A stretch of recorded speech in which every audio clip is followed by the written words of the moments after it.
एक कमरे में पूरा ससुराल। कहते हैं आदमी को अपनी जमीन और जड़ों को कभी छोड़ना नहीं चाहिए, चाहे जितने ऊपर उठ जाओ, लेकिन जो जड़ों से जुड़ा रहता है वही अरे अरे रुकिए जनाब, ये सोच मेरी नहीं है, बल्कि आज की कहानी में सास का किरदार निभा रही माला देवी की है। माला अपने ससुराल की इकलौती बहू थी।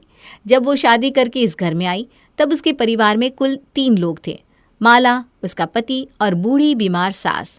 नियति का ऐसा खेल हुआ कि माला की शादी के कुछ महीनों बाद ही उसकी सास का भी देहांत हो गया। इस घर को सास ससुर का आशीर्वाद समझकर माला ने अपना सारा जीवन इसी पुश्तैनी घर में बिताया। शादी के बाद माला के 2 बच्चे हुए और एक बार फिर माला और उसका पति 2 से 4 हो गए। वैसे तो सास ससुर के पुश्तैनी मकान में रहना वाकई बड़े गर्व की बात है, लेकिन कैसा हो जब वो मकान इतना छोटा हो कि उसमें एक बड़े परिवार का गुजारा ही मुश्किल हो जाए। जी हाँ, सही समझे आप। इस एक कमरे के मकान में एक छोटा सा बेडरूम था और उससे लगता हुआ ही एक हॉल बना हुआ था। इसके अलावा घर में बस टॉयलेट, बाथरूम और रसोई थे। जब तक माला के बच्चे छोटे थे, इस छोटे से मकान में उनका गुजारा बड़े आराम से हो रहा था। लेकिन गुजरते समय के साथ दोनों बच्चे जवान हो गए थे और अब ये घर जैसे छोटा नजर आने लगा था। ज़मीन और जड़ों से जुड़ने के अपने शौक के चलते माला किसी भी सूरत में अपना घर छोड़कर कहीं और जाना नहीं चाहती थी। कुछ समय के बाद, मम्मा, मेरी अच्छी खासी जॉब लग गई है, अब क्या ज़रूरत है आपको इस घर में रहने की? मैं तो कहता हूँ एक अच्छा सा फ्लैट ले लेते हैं और वहीं पर शिफ्ट हो जाते हैं। अरे क्यों ले ले फ्लैट, हमारे पास अपनी छत है तो मैं क्यों जाकर उस चिड़िया के घोंसले में रहूं। फ्लैट भी कोई रहने लायक जगह थोड़ी ना होती है, न ज़मीन न अपनी छत, बस पड़े रहो उस डिब्बिया के अंदर कैद होकर। हाँ, जैसे यहाँ तो आप बड़ा राजमहल में रहती है ना। मम्मी, बातें बनाना बंद करो और अपनी जिद छोड़ दो। अरे क्या रखा है इस मकान में? बिल्कुल ठीक कहा भैया आपने। लगता है अपनी तो पूरी जिंदगी ज़मीन पर बिस्तर लगाकर सोने में ही गुजर जाएगी। हमारे नसीब में तो बिस्तर पर सोना लिखा ही नहीं है। तू ज़्यादा चिंता मत कर बेटा, तेरी तो साल 6 महीने में शादी हो जाएगी, फिर तू जाकर अपने ससुराल में लकड़ी के पलंग पर गद्दा लगा कर सोना। लेकिन हम अपने इसी घर में खुश हैं, और लोग ही कितने हैं घर में जो हमें बंगले की ज़रूरत पड़े। बेटा आदि ने तो अपनी तरफ से पूरी कोशिश की थी कि माँ ये घर छोड़कर कहीं और रहने के लिए तैयार हो जाए, लेकिन न माला को सुनना था न उसने सुना। बेटे बेटी से नए घर में जाने को मना करने के बाद माला आराम से चद्दर तानकर सो जाती है। कुछ दिन बाद, मम्मी, मैं प्राची को बहुत पसंद करता हूँ और उससे शादी भी करना चाहता हूँ। हम दोनों कॉलेज में साथ ही में पढ़ते थे। अगर आपको कोई एतराज़ ना हो तो मैं उसके मम्मी पापा को घर पर मिलने के लिए बुला लूँ। बेटा, तूने सब कुछ पहले ही तय कर लिया है, तो माँ से पूछकर ज़्यादा आज्ञाकारी होने का दिखावा करने की कोई ज़रूरत नहीं है। बुला ले उसके मम्मी पापा को। तुम दोनों एक दूसरे को पहले ही पसंद कर चुके हो, तो अब हमारे इनकार करने की कोई गुंजाइश है क्या? माँ की बात सुनकर आदि बहुत खुश हो जाता है। मम्मी ने प्राची के मम्मी पापा से मिलने के लिए हाँ तो कर दिया, लेकिन अगर मैंने प्राची के मम्मी पापा को घर पर बुला लिया तो इस माचिस की डिब्बी जैसे घर को देखकर ये पक्का रिश्ता तोड़कर चले जाएंगे। ऐसा करता हूँ, कहीं बाहर मीटिंग रख लेता हूँ, किसी तरह एक बार हमारा एंगेजमेंट हो जाए, उसके बाद तो किसी तरह मैं संभाल ही लूँगा। प्राची के मम्मी पापा से अपने छोटे से घर को छिपाने के लिए आदि बाहर होटल में मिलने का प्लान बनाता है। ठीक है बहन जी, हमारी तरफ से आप रिश्ता पक्का समझिए। आपका बेटा पढ़ा लिखा है, अच्छी नौकरी करता है, हर तरह से योग्य है, इनकार की तो कोई वजह नहीं बनती। अगर आपको कोई एतराज़ ना हो तो हम लोग फिर सगाई की तैयारी शुरू करें। देखिए भाई साहब, पसंद नापसंद वाली बात तो अब रही ही नहीं। बच्चों को पसंद है तो समझिए हमारी भी उसी में रजामंदी है। हम लोगों का यहाँ मिलना तो एक औपचारिकता है बस। ठीक है, आप लोग सगाई की तारीख निकलवाइए, जैसा भी हो हमें फ़ोन पर बता दीजिएगा। अगले दिन, बहन जी, 10 दिन बाद का सगाई का मुहूर्त बड़ा ही शुभ है। अगर आपकी सहमति हो तो काम आगे बढ़ाएं। जी जी बिल्कुल, आप तैयारी शुरू करिए, हम भी अपनी तरफ से शुरू कर देते हैं। 10 दिन बाद की सगाई की तारीख निकलने पर आदि फूला नहीं समा रहा था, लेकिन अभी भी चिंता के बादल उसके जहन पर छाए हुए थे। क्या करूं? इस छोटे से घर में 4 मेहमानों के आने की भी जगह नहीं है। और सबसे बड़ी बात, प्राची और उसके मम्मी पापा को पता नहीं लगना चाहिए कि हम इस भूत बंगले में रहते हैं। काफ़ी सोच विचार करने के बाद उसी का आइडिया आता है। ऐसा करता हूँ, एक लॉन बुक कर लेता हूँ, वहीं पर सगाई का फंक्शन हो जाएगा और किसी को कुछ पता भी नहीं चलेगा। जैसा आदि ने सोचा था वैसा ही होता है और आदि के बुक किए हुए आलीशान लॉन में सगाई का कार्यक्रम भी बड़ी धूमधाम से संपन्न हो जाता है। भैया सगाई तो निपट गई, अब बस शादी की बात है। वैसे भी शादी तो भाभी के यहाँ होने वाली है मतलब आप सेफ हो। अरे वो सब तो ठीक है, लेकिन शादी के बाद कैसे मैनेज होगा? मुझे तो समझ में नहीं आ रहा। मैनेज क्या होगा? आप मम्मी पापा का बेडरूम ले लेना और बच्चे हम तीनों, हम बाहर हॉल में बिस्तर लगा लेंगे, सिंपल। चल देखते हैं। 1 महीने बाद की शादी के मुहूर्त पर आदि और प्राची की धूमधाम से शादी होती है और शादी के बाद वो अपने ससुराल यानी कि माला निवास आ जाती है। आई डोंट माइंड, लेकिन ये कैसा घर है तुम्हारा? इतना ओल्ड स्टाइल और छोटा, मेहमानों को बैठाने की भी जगह नहीं है यहाँ। आई नो यार, बट प्लीज़ थोड़ा मैनेज करने की कोशिश करो ना। तुम घर के साइज़ पर मत जाओ, लेकिन इस घर में रहने वाले एक एक बंदे के बारे में सोचो। सब लोग ना बहुत ही अच्छे हैं। एक बहुत ही प्यारी और लविंग फैमिली है मेरी। इतना अच्छा परिवार देने के लिए तुम मुझे बाद में थैंक्स बोलने वाली हो। हाँ, वो सब ठीक है, लेकिन तुम्हें नहीं लगता अपने घर के बारे में, मतलब ये सब तुम मुझे शादी के पहले बताना चाहिए था ना। मैं तो कभी सोच भी नहीं सकती थी कि तुम इतने छोटे से मकान में रहते होगे। चलो मान लिया तुम्हारी फैमिली बड़ा घर अफोर्ड नहीं कर सकती थी, लेकिन अब तुम इतने अच्छे पैकेज पर कमा रहे हो, तुम्हें तो एक अच्छे ऑप्शन के बारे में सोचना चाहिए था ना। अब मैं तुम्हें क्या बताऊं प्राची, ऐसा नहीं है कि मैं बड़ा घर लेना नहीं चाहता या ले नहीं सकता। बात यह कि मेरी माँ इस मकान को छोड़कर कहीं जाना ही नहीं चाहती। हाँ, ये कैसी जिद है? मैं कुछ समझी नहीं। तुम समझ भी नहीं पाओगी। अरे जब हम ही नहीं समझ पाए आज तक, तो तुम तो फिर भी अभी अभी आई हो। बस एक रिक्वेस्ट है, ट्राई करो कि एडजस्ट कर पाओ। मुझे पता है तुम्हारे लिए थोड़ा मुश्किल है, लेकिन मेरे लिए करोगी ना? अब एडजस्ट करने के अलावा चारा भी क्या है आदि? शादी तो ऑलरेडी हो चुकी है।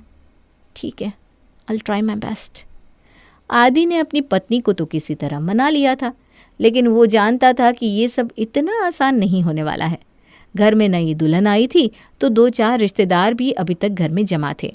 अगले दिन सुबह, आदि उठो ना। अरे यार ये क्या ड्रामा है? तुम्हें पता है ना मुझे सुबह उठती ही वॉशरूम जाने की आदत है। अरे तो बाबा जाओ ना, किसे रोका है तो वॉशरूम जाने से? रूम से बाहर निकलोगी ना तो बस बाहर ही वॉशरूम है। मेरी नींद क्यों खराब कर रही हो? ये तो मुझे भी पता है कि रूम से निकलते ही वॉशरूम है, लेकिन उस वॉशरूम के आगे जो लंबी लाइन लगी हुई है उसका क्या करूं? पिछले 20 मिनट से तुम्हारे पापा वॉशरूम में बैठे थे। उनके निकलने के बाद जैसे ही मैं जाने को गई, तुम्हारी बुआ जी दौड़ कर घुस गई और अभी भी वॉशरूम के आगे पेट पकड़े हुए तुम्हारी मम्मी और बहन खड़े हुए हैं। अरे तो तुम भी जाकर वॉशरूम के आगे लाइन लगा लो ना। कह देना तुम्हें थोड़ी अर्जेंसी है, तुम्हें पहले जाने देंगे। हाँ, अरे मैं कल शादी करके इस घर में आई हूँ, अब मैं क्या जाकर वहां सबके सामने वॉशरूम के आगे लाइन लगाऊंगी? अच्छा लगता है क्या? प्राइवेसी नाम की कोई चीज होती है या नहीं? अरे यार, अब इस एक कमरे के मकान में तुम्हें कहाँ से प्राइवेसी ला कर दूँ? यहाँ पर सोने के लिए कमरा मिल रहा है, यही बहुत है। इन्हें प्राइवेसी भी चाहिए। अरे थोड़ा धीरे बोलो, शुरू होने से पहले ही ख़त्म हो जाता है ये कमरा, और कमरे के बाहर ही सब लोग कान लगाए खड़े होंगे। हमारी आवाज़ बाहर चली गई ना तो एक और नया बवाल हो जाएगा। तो अब क्या बोलने से पहले मुंह में साइलेंसर लगाना पड़ेगा? अपने पति से बात भी नहीं कर सकती क्या? देखो यार, अब जैसा है वैसा है, बार बार कहने से कुछ बदलने वाला तो है नहीं। देखो तुम ना कल से थोड़ा जल्दी उठा करो, सबके उठने से पहले फ्रेश होकर नहा लिया करो। तुम्हें ये लाइन लगाने के झंझट से छुटकारा मिल जाएगा, और इसके अलावा और कोई सोल्यूशन नहीं है मेरे पास। तो तुम्हारा मतलब क्या है? रात को 3 बजे उठकर फ्रेश होने लगूं मैं? हाँ, मुझसे इतनी जल्दी नहीं उठा जाता। तो फिर ठीक है, लगाना वॉशरूम के आगे लाइन, मेरा क्या जाता है। अरे मम्मी जी, ये मेरे बेड के सामने पर्दा क्यों लगा रही है? ऐसे कमरे के बीचों बीच पर्दा कौन लगाता है? अरे बहू, ये तो मुझे भी पता है कि कमरों के बीचों बीच पर्दा नहीं लगाया जाता। मैं ज़रा सेपरेशन कर रही हूँ कमरे में। वो मंजू काकी है ना, वो अभी 10-20 दिन यहीं रुकेंगी। उनकी आँख का ऑपरेशन होना है ना, तो कह रही है कि यहीं से ऑपरेशन करा कर ही जाएंगी। अब उनको गर्मी में तो सुला नहीं सकते, पूरे घर में ले देकर तुम्हारे कमरे में ही एसी लगा है, इसलिए उनकी खटिया ना यहीं तुम्हारे कमरे में डाल दूंगी। और बेटा बिल्कुल टेंशन की बात नहीं है, तुम दोनों को ज़रा भी डिस्टर्ब नहीं करेगी, पर्दे की इस तरफ ही सोएगी, तुम लोग ना आराम से उस तरफ सो जाना। क्या अब अपना कमरा भी शेयर करना पड़ेगा क्या मेहमानों के साथ? हे भगवान, ये तो मैंने कभी सपने में भी नहीं सोचा था। कैसे बेतुकी बात कर रही हैं माँ जी आप? अरे शादीशुदा कपल के कमरे में ऐसे किसी को सुलाया जाता है क्या? अरे बहू, हमें पता है तुम शादीशुदा हो, इतना शोर मचाने की ज़रूरत नहीं है। तुम अनोखी शादी करके नहीं आई हो, हम भी शादी करके यहीं आए थे, मेहमान तो आते जाते रहेंगे। अब बेटे की शादी हो गई है तो क्या मेहमानों को बाहर का रास्ता दिखा दूं? बेटा एडजस्ट करने की आदत डाल लो। ससुराल में आकर ना मायके के ठाट बाट जितनी जल्दी भूलने की कोशिश करोगी तुम्हारे लिए उतना ही अच्छा होगा। वैसे देखा जाए तो प्राची कुछ गलत भी नहीं कह रही थी। एडजस्ट करना अलग बात होती है और अपने कमरे में किसी को सुलाना बिल्कुल अलग बात। रोज सुबह बाथरूम के लिए होने वाली मारामारी हो या मेहमानों के आने पर एक ही कमरे में 4-4 लोगों के सोने की, इस छोटे से घर में एडजस्ट करना प्राची को बहुत भारी पड़ रहा था। वो कह कहकर थक गई थी, लेकिन उसकी सास माला को तो जैसे कुछ भी सुनना ही नहीं था।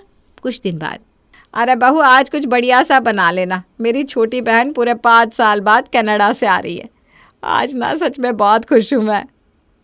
सास की बात सुनकर बहू प्राची कई तरह के पकवान बनाकर तैयार कर देती है। वैसे तो मेहमानों के आने की तैयारी पूरे जोर शोर से की गई थी, लेकिन एक कमरे के मकान में मेहमानों के साथ एडजस्ट करना सबसे मुश्किल काम था रात के समय। अरे दीदी, बाकी सब तो बहुत बढ़िया है, बहू ने बहुत अच्छा खाना बनाकर खिलाया, सच में मज़ा ही आ गया। लेकिन ये बताओ अब बिस्तर कहाँ लगाना है भाई, मुझे तो बहुत थकान हो रही है। अरे तू चिंता क्यों कर रही है, तुझे एसी में सोने की आदत है ना, तेरा बिस्तर मैं अंदर वाले कमरे में लगवा देती हूँ। अंदर वाले कमरे में? वो कमरा तो प्राची और आदि का है ना मैं उसमें कैसे सो सकती हूँ? अरे कोई नाम थोड़ी ना लिखा है उन दोनों का, तू चलकर देख तो। हमने ना एक कमरे में पार्टीशन करके उसे 2 हिस्सों में बांट रखा है। आदि और प्राची एक तरफ सोते हैं और तुम इस तरफ सो जाना। माला की बहन को ये बात बड़ी अटपटी लग रही थी। माला तो बड़ी खुशी खुशी अपनी बहन को बहू का कमरा दिखा रही थी, लेकिन बहू प्राची के चेहरे पर खींच नीतू ने साफ पढ़ ली थी। अगले दिन सुबह, दीदी हमने एक रिसॉर्ट बुक किया है, आज हम सब देहरादून चल रहे हैं, 2 दिन वहीं रहेंगे, घूमेंगे फिरेंगे और खूब मौज करेंगे। छोटी बहन की जिद करने पर माला अपने पूरे परिवार के साथ देहरादून के लिए निकल पड़ती है। पूरा दिन घूमने के बाद सभी लोग थक कर चूर हो गए थे।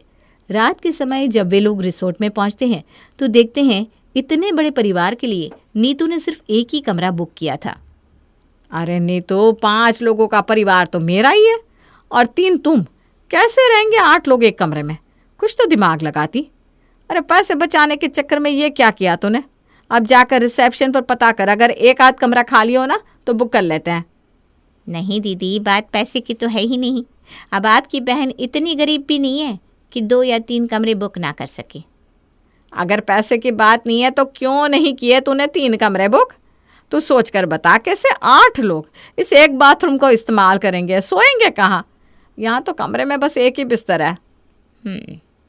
तो आप ये बात अच्छी तरह समझती हैं कि एक कमरे में इतने सारे लोगों का गुजारा मुश्किल है। अरे तूने पागल समझाया क्या मुझे? समझूंगी क्यों नहीं, कोई 10 साल का बच्चा भी बता देगा ये बात कि 8 लोग एक कमरे में नहीं रह सकते। तो फिर दीदी, क्या सोचकर आप पिछले 30 सालों से उस एक कमरे के मकान में रह रही हैं? अरे आपके पास रुपए पैसों की कुछ कमी होती ना तो भी बात एक बार को समझ में आती कि आपकी मजबूरी है। लेकिन ये कैसे शौक है भाई कि घर में 2-2 लोगों की कमाई आ रही है, बैंक में लाखों रुपए जमा कर रहे हैं, लेकिन रहना एक ही कमरे में है। अच्छा, अब मैं समझी। ज़रूर इस प्राची ने तेरे कान भरे हैं, है ना? नहीं, उसने मेरे कान नहीं भरे हैं दीदी। और बहू की बात ना कहीं से भी गलत नहीं है। जब तक बच्चों की शादी नहीं होती हम लोग कैसे भी रह लेते हैं, लेकिन बहू तो आप लोगों के साथ उस तरह नहीं रह सकती ना वो एक ही बिस्तर पर ससुर के साथ बैठ सकती है, ना उनके सामने सो बैठ सकती है। उसे तो हर चीज़ में थोड़ा पर्दा रखना पड़ता है कि नहीं? और यही बहू अगर कल को सर ना ढके तो आपको खराब लगेगा। लेकिन उसकी प्राइवेसी में जो आपने सेंध लगा रखी है उसके बारे में सोचा है कभी? आपकी भी एक बेटी है, कल को उसकी सास पति पत्नी के कमरे में किसी तीसरे को सुलाने लगे तो आपको कैसा लगेगा, सोचा है कभी? अरे ये कैसी ज़िद है आपकी कि ये मकान नहीं छोड़ना? ये तो बहू की शराफत है कि वो सम्मान करके आपके साथ उस एक कमरे के घर में रह रही है। आप अगर समय रहते नहीं समझी तो कल को बेटा बहू अलग घर लेकर रहने लगेंगे, तब बैठकर हाथ मलती रह जाएंगी आप। छोटी बहन की बात सुनकर माला की आंखें खुल गई थी। तो ठीक कह रहे नीतू, पता नहीं बच्चों की बात समझने में मेरा अहम बीच में क्यों आ रहा था। तू ठीक कहती है, एक कमरे के मकान में बेटे बहू का गुजारा नहीं हो सकता। मैं जल्दी ही अपने परिवार के लिए एक बड़ा सा घर ले लूँगी। ये हुई ना बात, इस बात पर पार्टी तो बनती है। तो चलो प्राची और आदि को इस कमरे में अकेला छोड़ दो, हम लोग अपने अपने कमरे में चलते हैं। मतलब तूने और भी कमरे बुक कर रखे हैं? और नहीं तो क्या, अपनी तरह समझ रखा है क्या मुझे? बेटे बहू की प्राइवेसी का मतलब मैं अच्छी तरह समझती हूँ। अरे कनाडा से आई हूँ, कोई छोटी मोटी बात है क्या? नीतू की बात सुनकर सभी लोग खिलखिलाकर हंस पड़ते हैं और अपने अपने कमरे में जाकर आराम करते हैं।